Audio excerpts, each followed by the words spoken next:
And then Pierre, I think a lot of people in the room, I know we actually have one here that spoke at our CapitalCon event. They took a multifamily office out to dinner after the Super Summit, and they were able to raise, $50 million. The reason why they're able to do that is they had the pool of clients, and that particular multifamily office actually was open to direct investments. A lot of multifamily offices and RIAs that serve ultra wealthy as part of their portfolio of clients use a fund manager platform or multiple platforms, or they use an external consultant. So you have to get vetted and added to a platform, hopefully research approved on a platform. There's 2 or 3 layers sometimes to get that approval status. So I don't know if you could just shine a little bit of light for those in the audience who think, okay, spend 30% of my energy this year on raising capital from multifamily offices, because if I just win over 1 or 2, maybe I could get allocations to a percentage of their portfolio.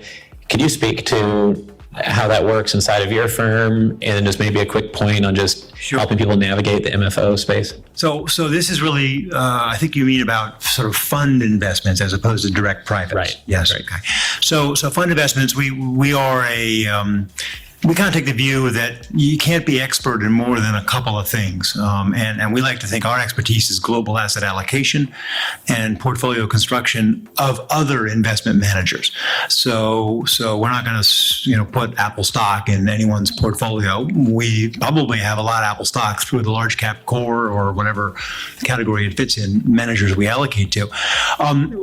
We are also probably amongst the more conservative and less likely to end up in a small, really high performance new fund. In fact, truth is, we really don't do that. And that right there means most of you will never call. But our objective is 25-year time frame. We want to make sure that the cash flows are there for 25 years, that your kids and grandchildren get whatever benefit you think they should be getting or want to help them get. So we are going to lean on some of these big, dull consultants who you really don't want to trust, except they do ask a lot of really ugly questions that don't have good answers, but you learn something by seeing those answers. And so we go to a Mercer, you go to a Cambridge. We happen to be in partnership with Mercer, in fact. So if a small manager has not been looked at by Mercer, we will look sometimes, but I got to understand why. What is it about this manager that makes them any different? I got one a week real estate guy coming to me telling, I got great development opportunities in multifamily in Chicago. Oh, that's probably the 12th time I've heard that this year. So what sets them apart? Why would they be on our platform? We have about 120 managers-ish in all different asset classes. And most of them are pretty big, dull names. They're not likely to outperform, but net, we think our global asset allocation tends to give us a few bips of outperformance, if not more, over a 25-year time frame. So finding a reason why a newer, younger manager is any different is the starting point before we'll really go and look at some new or younger guy. And what do you refer to when you say a small manager? Are you talking about 20 to 70 million? Or are you talking about 200 million is small? We probably really don't want to fall much below 100, 150 million in AUM. Right. And we really want to see a 4 or 5 year track record. So we have something to look at. Not that the track record means a thing about going forward, but it's evidence that at least you can implement whatever it is there may be evidence that you can implement what you claim you're going to do. Okay. Let me comment on that, if I may. 2 most successful investments I ever made were with a guy in Philadelphia who was running $4 million and generated 12 years at 37 compounded. And the next was with 2 guys, very smart guys, who a manager of a very large hedge fund in New York asked me to meet with because he said they were devastatingly bright, but they only had $7 million or $8 million, and he didn't want to be the first guinea pig. And so they came to my office in Princeton. They spent 3 hours with me, and I was absolutely convinced that they were tremendously bright. And so I gave them $500,000 on the spot, and then called him and said, you're no longer the first turkey, you're the second turkey to come in, because I gave them money. They did 27% a year for the next 10 years. I am a very major, not to be argumentative with my good friend here, I'm a very major proponent of small firms being the best place in the world to put your money. And recently, maybe 3 or 4 years ago, 2 finance professors at Yale did a 15-year study of publicly traded mutual funds.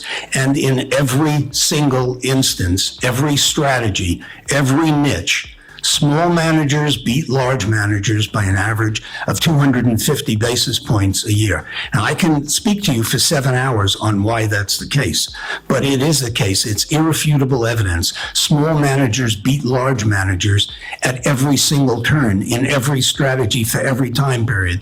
But the reason they don't get money is because of job risk. Yeah, go ahead, Tom. Like I can only buy IBM. No, Job risk like that, you mean? I'm not suggesting that at all. I'm just speaking job about risk, you mean? And I'm not speaking about job risk, because I understand, for you, I'm not speaking about job risk. Somebody told me that you're well cared for. It's But why people hire big law firms. Nobody, a GC does not get fired for hiring. that's right. That's right. Yeah. That's exactly right. Yeah. However, And that's the business we're in, unfortunately. there's one of the questions that's very relevant to that. And I've practiced it. When I started, I'm a pissant. I'm a small guy that nobody knows, okay? I make cold calls all day long to places with big pools of money and ask them for some of it. It's not noxious. It's sort of the American way. But everything I've done has surrounded me with big name firms. Why? Because when people start looking at me and who I am, if they see that I'm affiliated with big time firms, it suggests that, first of all, I'm spending the money to surround myself with strong allies, and that sends a good message. And then secondly, I beat the hell out of these people because they're charging so much, and I want them to give me discounts and allowances at every break because I am a pissant. Okay? So that's the way it works. There is a place for big firms, but you have to manage them. But in terms of returns, think of all of the people who became legends in the investment business from Buffett on down, okay? From Buffett on down, who started small. Now, if the mentality that exists today is, which we don't give money to small guys, Buffett would still be in a garage in Omaha running $32 million, and he wouldn't be known. And the same thing is true with dozens and dozens of managers, Steinhardt, Fine, and Berkowitz. They go all the way through the industry. The history of the industry is that small firms are the place to plant seeds. And those are the guys, because they're small, who can compound your money. I agree with both of you, and I think there's a place for small firms and there's a place for larger firms. For example, our counsel, our law firm, you go to their website, it says we created the first hedge fund in 1949. That was us. We've used them since 1949. We have a great relationship. I mean, they're public about it, Seward and Kessel. So you turn around and you think of who they were when we started the relationship. I wasn't around, I have no clue, but I know who they are today. Okay, then we have attorneys that are smaller and more niche in their practice. We custody with Pershing. So you look at our custodian, right? We went big there. We use ACA as an outsourced due diligence tool, and we also have an in-house CCO. So I think we've went big and small where appropriate. When it comes to managers, there are some big names in our portfolios. In fact, 6 closed managers, like I said earlier. Okay, and there are people may come to us for an access play. With some of those managers, people may come because they're in, a pool of 18 great managers. Okay, but I guess one of the best firm stories, once again, before my time, was we were a very early investor in a very large activist fund here in the city, and enjoyed over 20% returns for a significant period of time. Left with their lead analyst, and we were a day one investor in his fund. The performance has treated us very well, and that goes for another fund that they're relatively public about. We were one of the first investors in Tiger Tech, which is now Tiger Global, and a lot of great ideas have been sourced out of our Tiger relationships. That said, I understand why you allocate to larger managers, and especially when you're the guy that's going to hang if that client's investment goes wrong. I also think sometimes it's worth it to do and spend a lot more money on diligence to find those smaller, high-performing managers that may have the same Sharpe ratio as a larger manager out there. So let me throw this, if I might, on his head and go completely off on a tangent, which we will not go any further into. But I just want to make an important point here. My ideal client, the kind of people I would like to work with, are actually business owners. And you and A.W. Jones long ago, and you yourself represent businesses that are themselves much more valuable than selling your business and putting it in the market. And that is what I try to do with clients who own businesses, is help them understand, how do I project that business as a viable, growing, successful entity down 25 or 50 years? Because that will be more valuable if I'm successful, which most often will not be, unfortunately. That will be much more valuable than taking the money out and putting it in the markets.